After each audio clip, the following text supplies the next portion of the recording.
Hey everybody, welcome to Flavor Forge by Maloof. My name is Ryan Maloof and thanks for tuning in with us tonight. I'm going to be showing you guys how I make my Asian rub ribs, getting ready for the smoker tomorrow. First things first, over here I want to show y'all, we're going to start. I use yellow mustard as my binder. Mustard doesn't have a real strong taste. You actually won't even taste it once it's on these ribs and they've been going through the smoker. It's just going to help the seasoning really adhere and penetrate down into the meat. Now that we're talking about seasonings, I've got some of my homemade Korean dry rub I use here.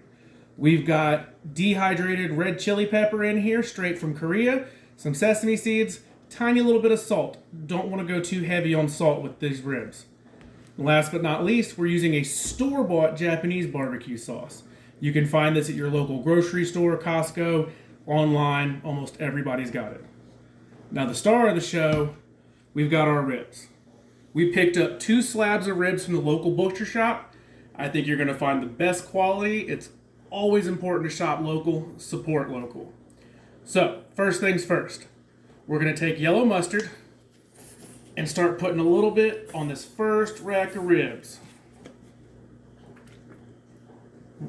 Don't need to do a ton, just to get a nice even coat of the mustard so the seasoning will stick to those ribs with no problem. You'll notice I started with the meat side up because when I season, I'm going to start bone side up. Put a little more mustard in here.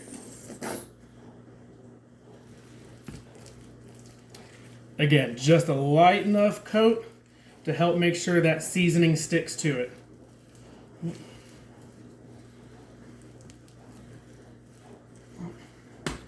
Now that we've got our binder on, we're going to go through and start hitting it with our Korean rub. I am going to put a ton of this on here. Right, when it comes to my ribs, I don't want to see the ribs themselves at all. I am going to let these strong Asian flavors just penetrate all the way down and bring great flavor to these ribs tomorrow afternoon.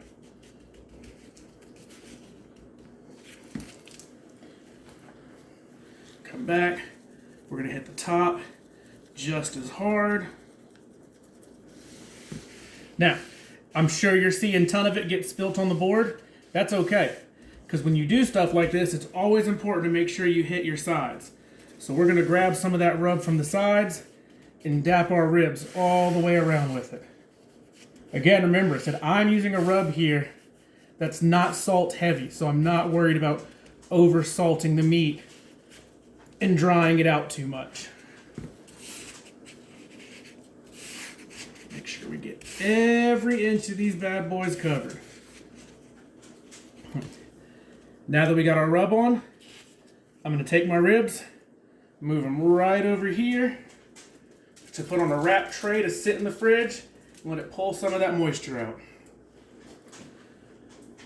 We've got them rubbed, we've got them ready to rest. We'll come back later and see how they're looking.